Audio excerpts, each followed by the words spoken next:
ಆಸೀನರಾಗಿರ್ತಕ್ಕಂಥ ಮಾನ್ಯ ಜಿಲ್ಲಾ ಪಂಚಾಯತಿಯ ಮುಖ್ಯ ಕಾರ್ಯನಿರ್ವಹಣಾಧಿಕಾರಿಗಳೇ, ಜಿಲ್ಲಾ ಪೊಲೀಸ್ ವರಿಷ್ಠಾಧಿಕಾರಿಗಳೇ,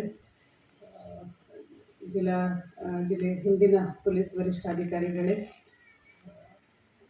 AC ಬೀದರ್ಗಳೇ, AC ಬಸವಕಲ್ಯಾಣವರೇ, ಗೋವಿಂದ ರೆಡ್ಡಿ ಸಾಹೇಬ್ರ ಧರ್ಮಪತ್ನಿಯವರೇ, ಮತ್ತು ವೇದಿಕೆ ಮುಂಭಾಗದಲ್ಲಿ ಇರ್ತಕ್ಕಂಥ ಎಲ್ಲ ಅಧಿಕಾರಿಗಳೇ, ಹಿರಿಯರೇ, ಮತ್ತು ಈ ಕಾರ್ಯಕ್ರಮದ ಕೇಂದ್ರ ಬಿಂದುಗಳಾದ ಗೋವಿಂದ ರೆಡ್ಡಿ ಸಾಹೇಬ್ರೆ,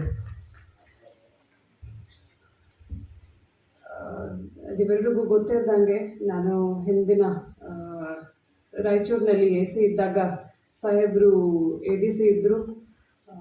ಸೊ ನೀವೆಲ್ಲರೂ ತಮ್ಮ ಕಾರ್ಯವೈಖರಿ ಬಗ್ಗೆ ಏನೇನು ಮಾತಾಡಿದಿರಿ, I could relate to that. ಅವರ ಪ್ರಾಕ್ಟಿಕಲ್ ಎಕ್ಸ್ಪೀರಿಯನ್ಸ್ ಹೆಚ್ಚಿದೆ. ಅವರ ಪ್ರಾಕ್ಟಿಕಲ್ ಎಕ್ಸ್ಪೀರಿಯನ್ಸ್ ಯಾರೂ ಮ್ಯಾಚ್